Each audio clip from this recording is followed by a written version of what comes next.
Hi, class. Welcome to Unit 2 review. You got to see the side of Professor McClellan's middle back or whatever that was. Anyway, today we're going to be talking about rhythm and all the complexities, and especially concentrating on some of the notational convention homeworks, which seem to be the most vexing for people. So, without further ado, let me introduce Professor McClellan. Good evening, everybody. I'm going to switch over so that you can see my screen, so that I can poke around and show you some stuff. So here we have, by the way, sorry about we're running a bit late. We're busy people, and we know you are too, but we ran afoul of some unexpected scheduling issues.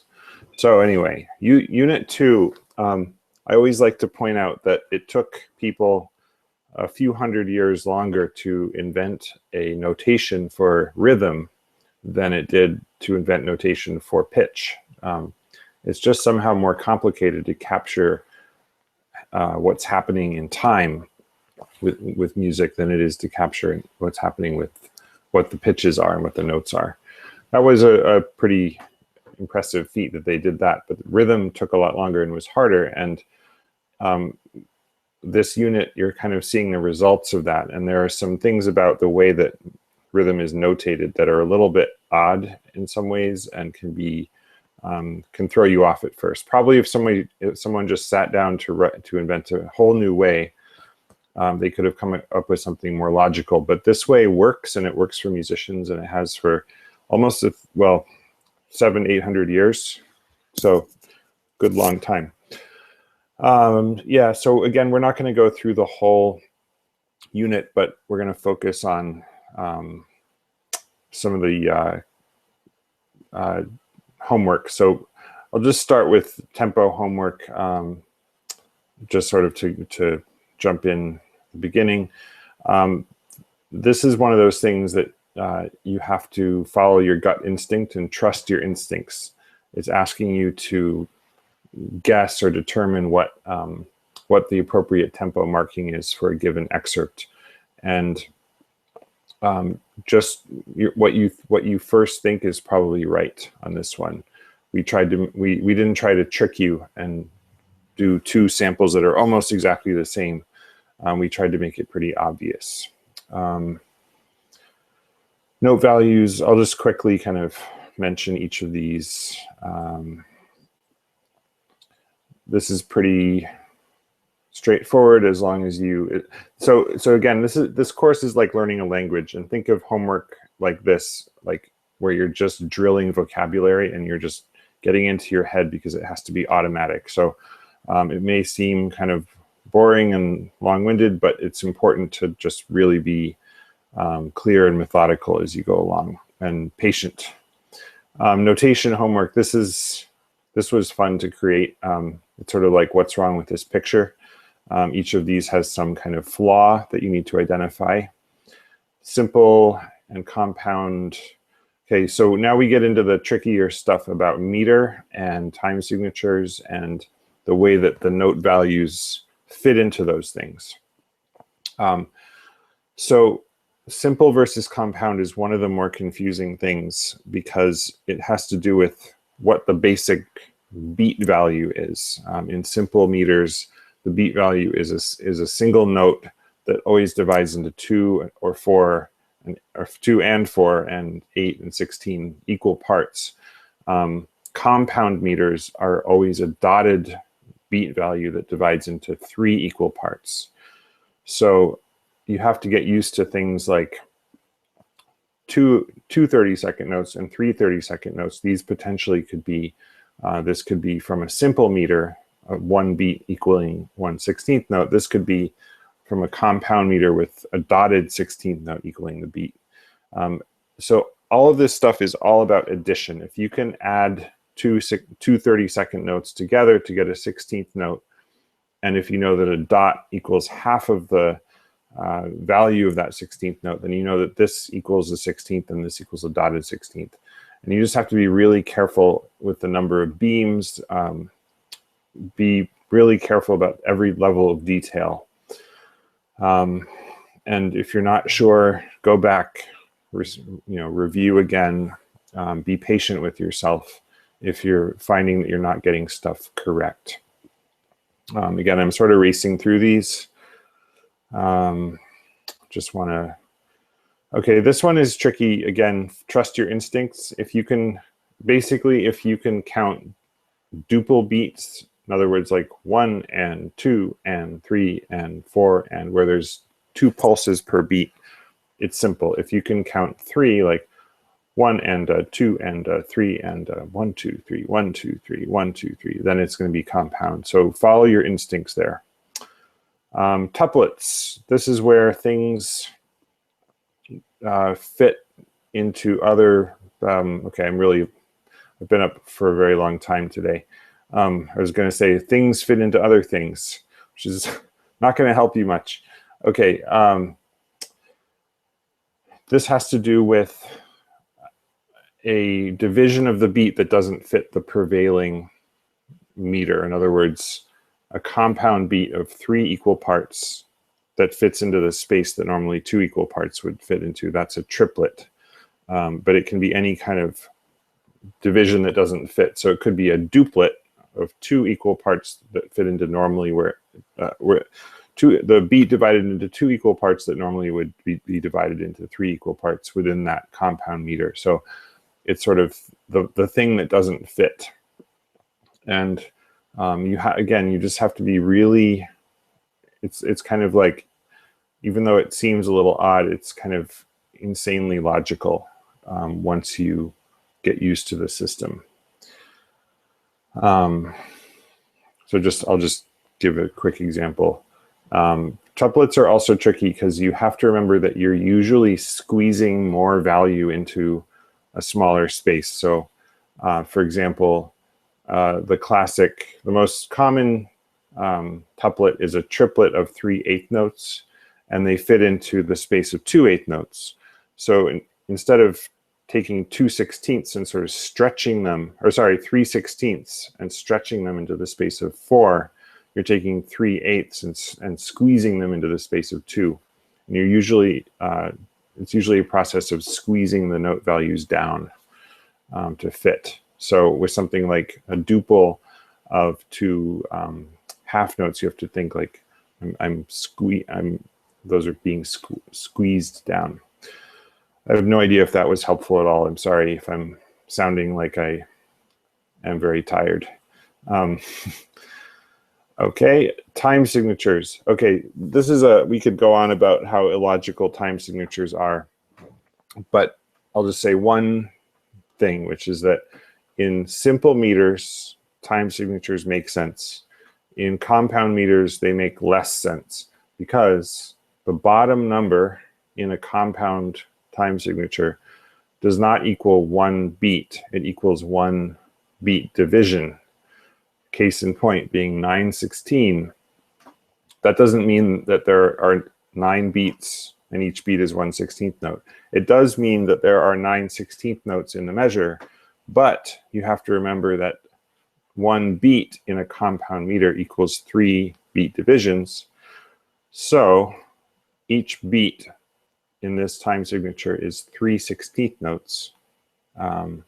And therefore there are 3 beats because there's 1 and a 2 and a 3 and a. With each of the dot, dot, dot, dot, dot, dots, those fast pulses are the 16th notes. So as to how you can tell whether it's compound, if the upper number is divisible by 3, except for 3 itself, then it's compound.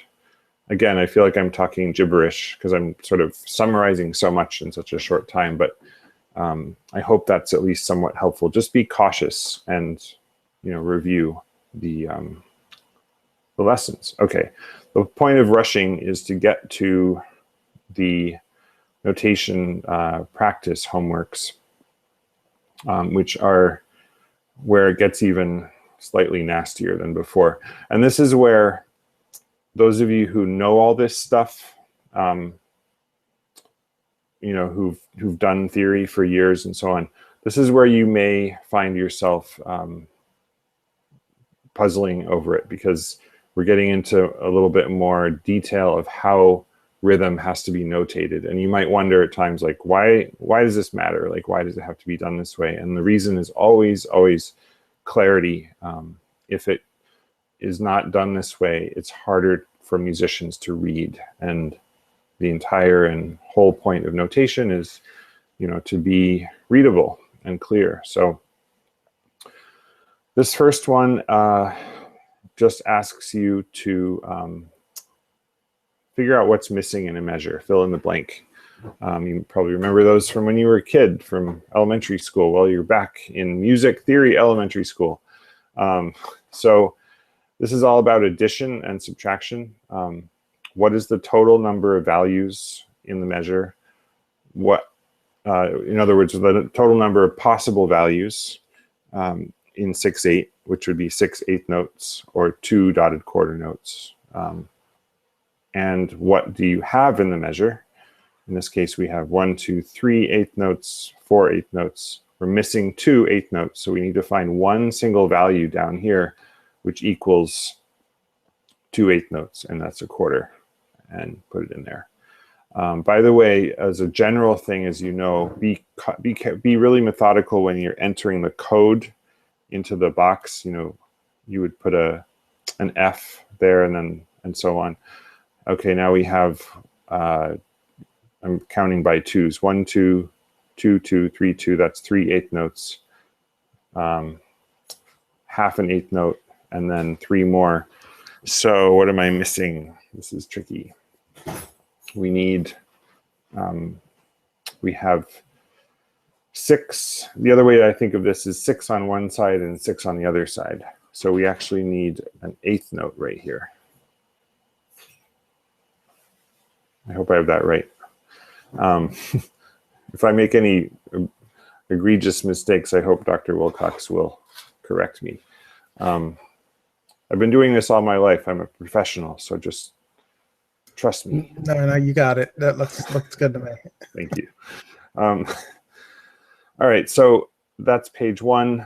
Page 2 is going to be bar lines. And be sure to watch these very helpful videos that tell you how to do this. So this is a fun tool that Dr. Wilcox created for this purpose. And again, it's about addition, but this time you're figuring out where the boundaries are. So you just think of it as you add up what you have until you get to 9, and then you put in a bar line. So 1, 2, 3, 4, 5, 6, 7, 8, 9. Bar line. Bar line. Wait a minute. Oops, what did I do? I didn't mean to put that in. Remove it. Okay. 1, 2, 3, 4, 5, 6, 7, 8, 7, 8, 9, bar line, and so on. When it gets into some sixteenths and so on, just add. It's all about addition. If you can do math, you can do it. Notation practice 2. I think this is the, if I recall correctly, this is the really nasty one. Yeah, beaming. Ooh. Okay. Yeah, this is where everyone gets hung up. Oh, it's gotten dark. What's gotten dark? Where I live. Oh, since we started teaching. Oh yeah, it has. It's been dark here for hours. Okay. You Californians don't even appreciate true darkness. Hey, I'm from Philly. I understand darkness. Yeah, I suppose so. All right. So beaming. This is something where you might, this is what I was saying before, where you might say to yourself, well, why does this matter? I mean, as long as I have the right number of, notes in a measure and they're the right values, like who cares about beaming? Well, here's my one line answer is try sight reading this top line here. Just take a minute on your own, on your own sometime, and just try running through that as quickly as possible. Well, those notes, to my eye, just all blend together, and they get, it's tough to keep them separated. So what I would suggest is, what we're asking you to do here is use the beams to clarify where the beats are. And above all, the most general basic rule is one beam per beat, one beam for each beat. So then the question is, in 6/8 meter, what's one beat? Well, it's a dotted quarter note. So if you look at these values up here, you have, then you have to add up to what's one dotted quarter note. Eighth note and a quarter, that adds up to a dotted quarter. 3/8, that's a dotted quarter. So what we want to do is put those 3/8 together in a beam. So you hunt down here, where is there 3/8 in a beam? Boom. And now the next one, you have to do some more careful addition. So 2 halves of an eighth is an eighth. 2 more halves, that's 3/8. That makes one dotted quarter beat. Find it down below, and voila. Now, once again, 1, 2, 3, 4, 5, 6. 16th notes adds up to a dotted quarter. Boom. Now, do you see the difference? It may not still be super easy to read, but now you can at least see how everything kind of divides up, and you can immediately spot the 8th note, whereas before it was hard to see. So that's how you do this one. And the main thing, again, is just if you're utterly clear in your head about what equals one beat, then you should be fine. So in 3/4, one beat is a quarter note, and every beam you create should be. Professor McCullen, I'm particularly curious about measure 3 there, the ones with the red notes at the end. Oh, yes. A lot of people get messed up at that point on a lot of these examples. That is an excellent point. The red notes are, what's up with those red notes? They are a great mystery. Well, actually they're not. They are notes that cannot be beamed because they include, it's usually because they include like a quarter note, which can never have a flag or a beam or a half note in the context of other notes that do. So as you see here, we're going to beam, so 3/4, let's do this one. So we need a beam that's equal to one quarter note. So 1, 2, 3, 4, 16th notes. That's going to be beam number 1. Now we have a dilemma. We have 2/16, and that doesn't equal a beat. What do we do? It's because that quarter is in the way and we can't beam it. So we have to kind of make an exception to the general rule. And put in half of a beat. And then this quarter is the second half of that beat and the first half of the next beat. And then this is the second half of that last beat. So you're going to run into this sometimes. And basically, if it can't be beamed, you're not going to beam it. So that's the logic behind that. So just watch out for those red notes. Sort of the same kind of thing happens right there. Again, a dotted quarter note can't be beamed. So there you go. Anything else I should mention in this regard, or? I guess if you want to point out how they act differently in a 3/4 and 6/8 example. Yeah. So again, be really clear on the difference between compound beats and simple beats. Compound beats have 3 pulses or 3 equal parts, and the total beat is always equal to a dotted value of some kind. So, and the dotted value is going to be twice the value of the lower number in the key signature. So 8th note is what the 8 means, times 2 is a quarter note plus a dot, and that's your beat. If it were 6/16, it would be 16th note times 2 is an 8th plus a dot. That's a dotted 8th equals your beat. So that's compound meters. In 3/4, now it makes a little more sense. The bottom number is the beat, quarter note. And so 2/8 is the equal division, duple division of the beat. And you just have to add up to whatever is a quarter value. So that's why I did 4/16 here. Over here, I'm going to do 2, 2, whoops, keep forgetting to drop. I'm dragging but not dropping. 2, I'm giving some answers here, by the way. This is why it's so great to attend these live events. You get free stuff. Okay. I have to get my computer plug. Do you mind filling in some gaps for a second while I grab that, Dr. Wilcox? Be right back. Sure, I can. I'm a great space filler.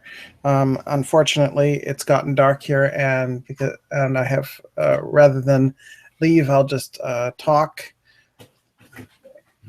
Yeah, this particular homework that Professor McClellan is working on is as he says is the most difficult assignment, probably the most difficult assignment in the course.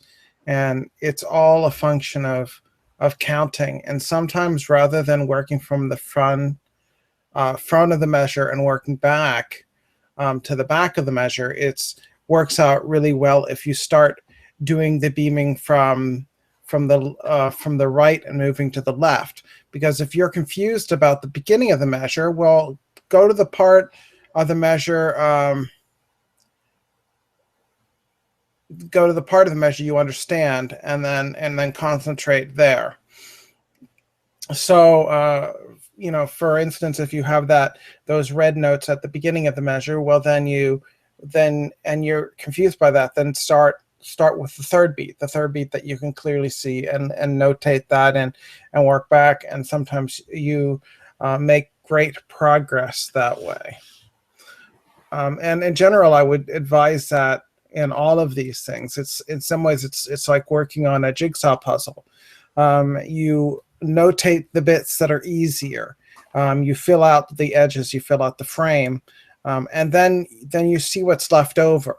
But always count and remember what your beams are supposed to look like.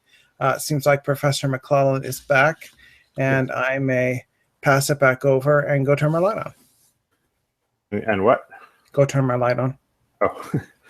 Oh, yes, please do. Yeah, so we're just about there, and we want to keep this nice and short. But let me just jump over to just cover the optional assignments.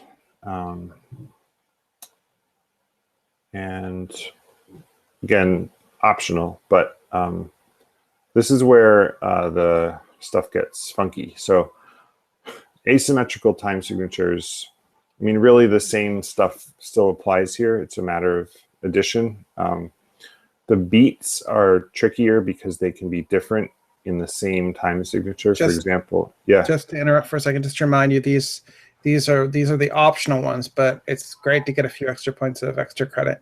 Yeah, and this is fun stuff too. So, I mean, go listen to some Dave Brubeck, and you'll get into this stuff. These crazy time signatures. Yeah, so I won't dwell on this too much. I was just going to say, for example, in 5/8, the beat can be 3/8 notes plus 2 or 2 plus 3. In other words, dotted quarter plus quarter, or it could be quarter plus dotted quarter, and that can get a little tricky. Syncopation is probably the single trickiest thing to notate, easiest thing to do. It's one of those things where if somebody claps a syncopated rhythm, anybody in the world can clap it back. I mean, it's something, it's built into our DNA as humans. But notating it in the system of Western music notation that we use is thorny. And I won't dwell too much on this, but it's basically a matter of you're always, for example, here, you have to be conscious of which notes are getting accents and which are getting non-accents. And usually there's a hierarchy within the measure of accented and unaccented notes. And essentially with syncopation, you're reversing that. And so you can do that either by adding an accent like this. I don't know if you can see it, it's small, or a tie. And both of those have the same effect of giving that note more prominence than it would otherwise naturally have in the measure. So I'll just sort of...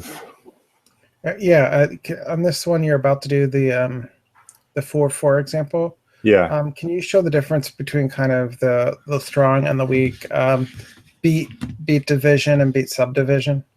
Yeah, so in 4/4, there's a hierarchy of beat 1 in all meters is always the strongest. And then in 4/4, the second strongest is beat 3.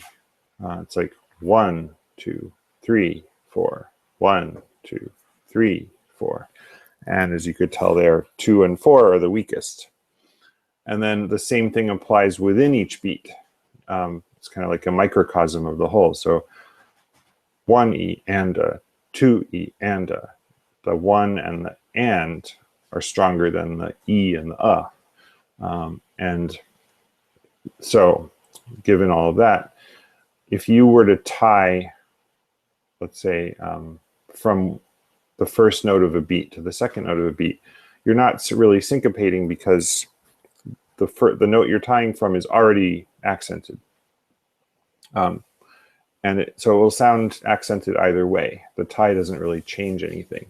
What does change things is if you were to tie from this note over, what that does is it turns this into one single rhythmic value, which has the effect of taking away this note that's on the beat, and that takes away its power, and it kind of, the power of that note moves over to the previous note, and that's the magic of syncopation.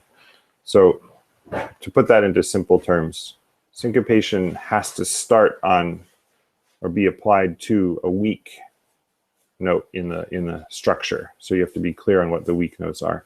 In 6/8, this last one of the 3 is weakest. It's like 1 and 2 and so if I tie this, or accent, it's 1 and 2 and it kind of has this off kilter, offbeat feeling. I don't want to drone on too long here, but that's the basic idea. And like we said, these are optional because they're tricky, not for the faint of heart, but it's fun stuff, and it's worth it. It's worth the effort if you decide to do these assignments. And of course, we're here to answer your questions. Maybe a brief note about the creative project. We've been enjoying your creative projects from Unit 1, and this one is tough, but we know each and every one of you is 100% qualified and able to do this. You notice here that we have a rhythm, a percussion key signature, or staff, because clef, sorry, my brain is really flying out the window. Percussion clef, and just the various rhythmic values.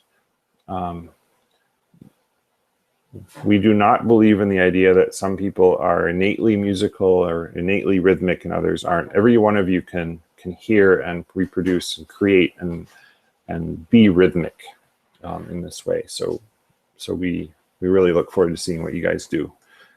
So we've had students who would have sworn up and down that they couldn't do it, and then they come up with the coolest stuff. It's the same concept as before. You create an audio recording and a score, and you submit both. And the third element is the analysis, and that's really important. Don't forget that. And the labeling of your files is really important, so that we can find them and know who you are. We are not happy when we get an MP3 that says file.mp3. We're like, who is this? What is this? I don't even know what this stuff is. It should say your name, the assignment, your section, and then we can find out what we're actually looking at. Robin, can you take a second to demo the weak and strong beats in the pop-up drum set? Oh yes, so that's back here. Oh yeah, the pop-up drum kit is pretty fun. I don't know if it shows up in your. Can you see it? I just opened it. No, you'd have to Do I switch? Select Windows. Yeah. Okay. Oops. Oh, hello. I'm back. There we go. Pop-up screen. Pop-up percussion kit. And I have to click. Yeah, okay. So notice the little letters and numbers, and Dr. Wilcox designed this thing. It's pretty cool. It is strategically designed so that each drum is easy to reach from the others. And there's a strong and a weak hit. So Z is strong, X is weak, and that mimics and reproduces real life, where if you were playing this drum, you probably wouldn't just go boom, boom, boom, strong, strong, strong, strong, strong. You'd go strong, weak, strong, weak, strong, weak, strong, weak. Or you might go up here on this one.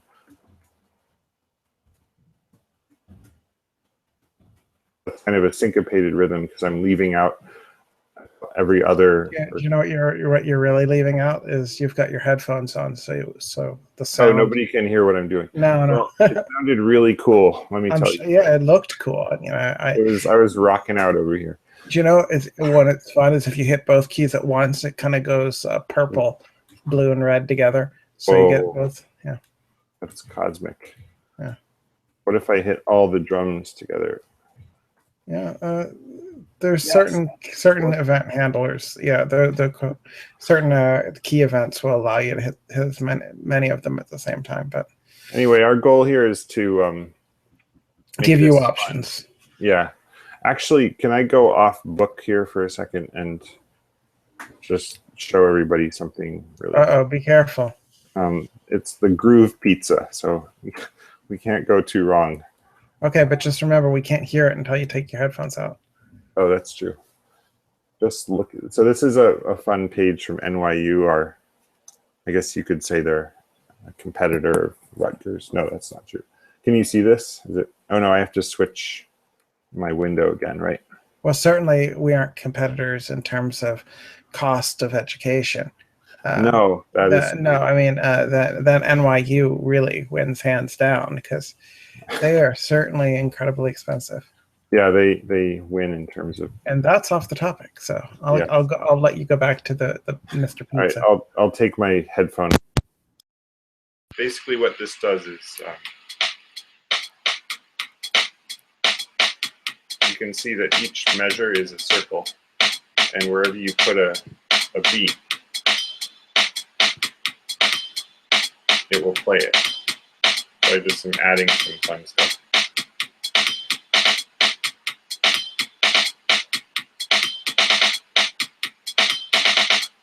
See how I'm adding little things and it changes it each time. It's a fun little thing. Anyway, this is a fun thing to play with. Putting my headphones back in. Now it's playing at me really loud in my headphones. Okay. I think that maybe with that we should see if there's any other questions and then call it a night. Sounds good to me. Let me check. It's quiet out there on the Rutgers front. Yep, everybody's dug in on enjoying the beautiful fall weather or something. Yep, enjoying the dark. Yep. It's late. Yeah, no, we're question free, so maybe we should sign off for the evening. Sounds good. So I'm going to go stop my screen sharing so I can say a proper goodbye. Yep. All right. Well, have a good night, everyone, and we're here to answer your questions, so don't hold back. Yep. Good night, all, and sorry again about starting up a little late tonight. We're normally very punctual. Yes, normally. Not today. Not today. No. Okay. Okay. Good night, everyone.